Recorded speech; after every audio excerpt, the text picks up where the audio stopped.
Hello friends, welcome to Mat kitchen. Mat কিচেনে আপনাদের সবাইকে স্বাগত। পুরনো বন্ধুদের পাশে থাকার জন্য ধন্যবাদ এবং নতুন বন্ধুদের স্বাগত জানিয়ে শুরু করছি আজকের রেসিপি। এখানে আমি প্রথমে অনেক রকম সবজি কেটে ভালো করে ধুয়ে নিয়েছি। তারপরে কড়াই বসিয়ে কড়াইতে সর্ষের তেল দিয়ে দিয়েছি। তেলটা গরম হলে একখানা ছিঁড়ে দিয়েছি তেজপাতা আর একটা শুকনো লঙ্কার 1 টেবিল চামচ হচ্ছে 5 ফোড়ন। আর তেলটা একটু বেশি দিয়েছি বন্ধুরা, এই সবজিটা রান্না করতে তেলটা একটু বেশি লাগবে যেহেতু সবজিটা অনেকটা। ফোড়নটা ভালো মতন ভাজা হয়ে গেলে এখানে আলুটা প্রথমে দিয়ে দিয়েছি, কেন আলুটা হতে একটু সময় লাগে। আমি যে সবজি নিয়েছি তার থেকে একটু বেশি সময় লাগবে। আলুটা দিয়ে 2 মিনিট মতো প্রথমে নাড়াচাড়া করে নেব। নাড়াচাড়া করে নেওয়ার পরে তারপরে এখানে আমি প্রথমে পুঁই ডাঁটাটা দিয়ে দিচ্ছি। পুঁই ডাঁটাটা দেওয়ার পরে আরও মিনিট 2 আমি একটুখানি ভালো করে এইভাবে নাড়াচাড়া করে আলু আর ডাঁটাটাকে একটু ভাজা ভাজা করে নেব। আজকের রেসিপিটা কিন্তু দারুণ সুন্দর রেসিপি, কারণ এটা ভাত, খিচুড়ি, যে কোনো ভোগের দিনে বা যে কোনো নিরামিষ দিনে অনায়াসেই কিন্তু এটা রান্না করে খাওয়া যেতে পারে। এবারে দিয়ে দিচ্ছি পেঁপেটা একটুখানি সামান্য কালার ধরেছিল, তা আমি সে পেঁপেটাই দিয়ে দিয়েছি, একদম ফিট কাঁচা নয়।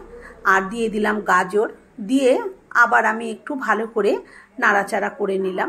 এইভাবে সবজিগুলো আমি অল্প অল্প করে এক এক করে দিয়ে দিয়েছি। এবারে এই সবজিগুলো সব কটা নরম, সেই জন্য এই কটা আমি একসাথেই দিয়ে দেবো। ঝিঙে, পটল আর কুমড়ো সব আমি একসাথে দিয়ে এবারে নাড়াচাড়া করে ভালো করে সবজিগুলোকে একটু ভাজা ভাজা করে নেব। বন্ধুরা, আমার আজকের এই যে রেসিপিটা, এই রেসিপিটা কিন্তু এখন বৃষ্টির দিনে আমরা অনেকেই আছি যে খিচুড়ি পছন্দ করি, খিচুড়ি করে খাই। আর সেই খিচুড়ির সাথেও যদি এইভাবে সবজি দিয়ে মানে লাবড়া তৈরি করে নেওয়া যায় বা ছ্যাঁচড়া যাই বলেন, যদি এইভাবে তৈরি করে নেওয়া যায় কিন্তু খিচুড়ির সাথে দারুণ লাগবে খেতে। আমি কয়েকটা কাঁচা লঙ্কা দিয়ে দিয়েছি।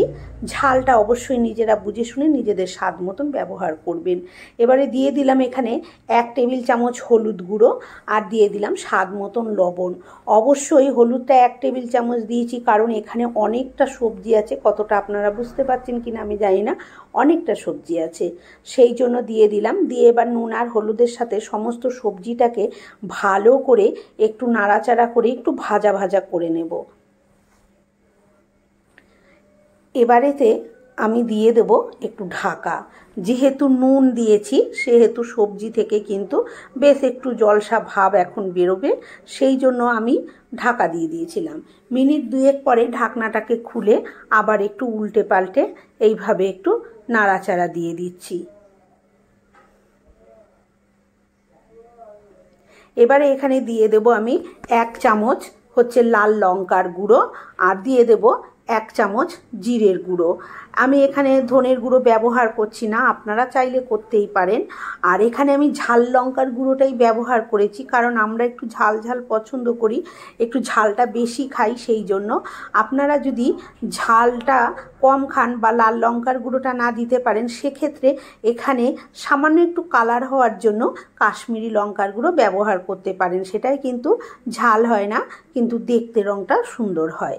যাই হোক, লঙ্কার গুঁড়ো আর জিরের গুঁড়োটা দিয়ে সমস্ত সবজিটাকে খুব ভালো মতন কিন্তু নাড়াচাড়া করে নেব। আর এই সবজিটা রান্না করার জন্য আমি কিন্তু কোনো রকম জল ব্যবহার করব না। সবজি থেকে যে জল বেরোবে সেই সবজির জলেই কিন্তু এটা রান্না হয়ে যাবে। এবারে আমি দিয়ে দিলাম পুঁই শাকটা, দিয়ে সমস্ত সবজিটাকে উল্টে পাল্টে নিচের থেকে ওপরে এইভাবে করে শাকটার সাথে খুব ভালো করে মিশিয়ে দেবো। তবে এই চচ্চড়িটা করার জন্য আমি পুঁই শাকটা কিন্তু খুবই কম ব্যবহার করেছি বন্ধুরা, দেখলেই বুঝতে পারছেন, অল্প একটু দিয়েছি। কারণ ছ্যাঁচড়া বা লাবড়াতে কিন্তু এরকম শাক কিন্তু থাকে, সেটা যে শাকই হোক। পুজো যেখানে হয় সেখানে ভোগের সাথে যে ছ্যাঁচড়া দেয়, সেখানে তো পার্টিকুলার যে পুঁই শাকই থাকতে হবে এরকম কোনো ব্যাপার নেই, যে কোনো শাক কিন্তু একটু থাকে, তাতে কুমড়ো শাক বা লাউ শাকও হতে পারে। আমি এখানে পুঁই শাক দিয়েছি। আর এটা আছে আজকে আমাদের বাড়িতে খিচুড়ি করেছি, তা আমি খিচুড়ির সাথেই এটাকে সার্ভ করব, সেই জন্যই আমি এইভাবে একটা চচ্চড়ি নিরামিষ করছি, যেহেতু আজকে আবার শনিবারের দিনে এটাকে তৈরি করা হয়েছে। যাই হোক, এবার ঢাকা দিয়ে দিয়েছিলাম। দেখুন শাক পাতাটা দেওয়ার পরে আর যেহেতু নুন দেওয়া হয়েছে, সবজি থেকে বেশ কিছুটা জল বেরিয়ে গেছে। আমি আগেই বলেছি এই সবজিটা রান্না করতে কোনো রকম এক্সট্রা জল আমি ব্যবহার করব না। সবজি থেকে যে জল বেরোবে সেই জলেই কিন্তু সবজিটা সম্পূর্ণ রান্না হয়ে যাবে। বারবার ঢাকা দিয়ে দিয়ে আর ঢাকা খুলে নাড়াচাড়া করে করে এই সবজিটাকে আমি রান্না করে নেব। বারবার ঢাকা দিয়ে দিয়ে রান্না করলে কী হবে, সবজিটা খুব তাড়াতাড়ি কিন্তু সেদ্ধ হয়ে যাবে।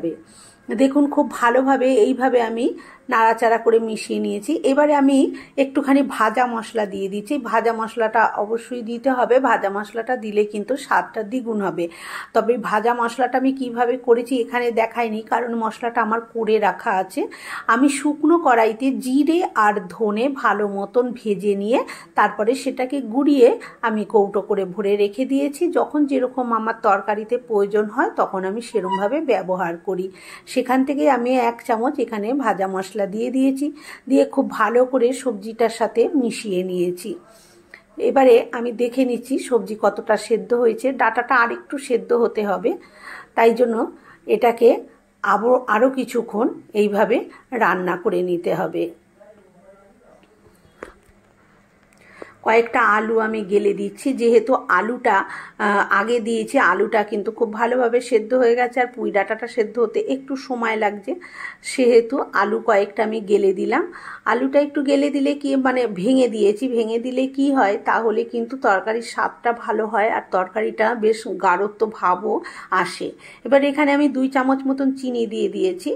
চিনিটা দিলাম স্বাদটা ব্যালেন্স করার জন্য, যেহেতু এটা নিরামিষ আর সবজি রেসিপি, সেহেতু একটু চিনিটা দিলে স্বাদটা ভালো ব্যালেন্স হবে। আর 2 চামচ দেওয়ার কারণ এখানে অনেকটা সবজি আছে, সেই কারণে আমি 2 চামচ দিলাম। চিনি মিষ্টিটা অবশ্যই নিজেরাও স্বাদ মতন যে যেরকম পছন্দ করেন সে সেরকম হিসেবে দিয়ে নেবেন।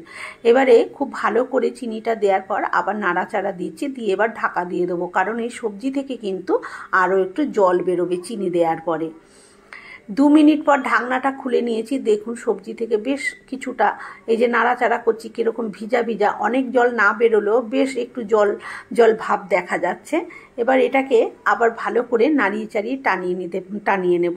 এখানে আমি নাড়িয়ে চাড়িয়ে সবজির জলটা টানিয়ে নেব। আপনারা চাইলে এখানে 1 চামচ ময়দাও ব্যবহার করতে পারেন, যদি হাতের সময় কম থাকে, তাহলে কিন্তু 1 চামচ ময়দা ছড়িয়ে দিলেও জলটা কিন্তু খুব তাড়াতাড়ি টেনে যাবে।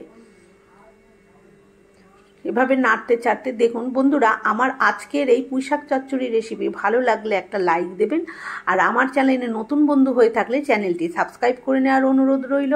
পাশে থাকা বেল আইকনটা অবশ্যই প্রেস করবেন, কারণ আমি যখনই কোনো নিত্য নতুন রেসিপি শেয়ার করব নোটিফিকেশন আপনাদের কাছে পৌঁছে যাবে সবার আগে। একটু লবণটা চেক করে নিলাম, এই লবণটা ঠিকঠাক আছে। যদি লবণ কম থাকে একটু লবণ দিয়ে দিতে হবে, কারণ শাক চচ্চড়ি লবণ কম হলেও ভালো লাগে না, লবণ বেশি হলেও কিন্তু ভালো লাগে না। এটা কিন্তু অলমোস্ট ডান, রান্না হয়ে গেছে দেখেই বুঝতে পারছেন। এবার আমি নামিয়ে রাখবো, তার আগে স্ট্যান্ডিং টাইমে আমি ঢাকা দিয়ে রাখছি। বন্ধুরা আজকের মতন এই পর্যন্ত, আবার হাজির হব অন্য কোনো রেসিপির সাথে। ততক্ষণ ভালো থাকবেন, সুস্থ থাকবেন, ধন্যবাদ।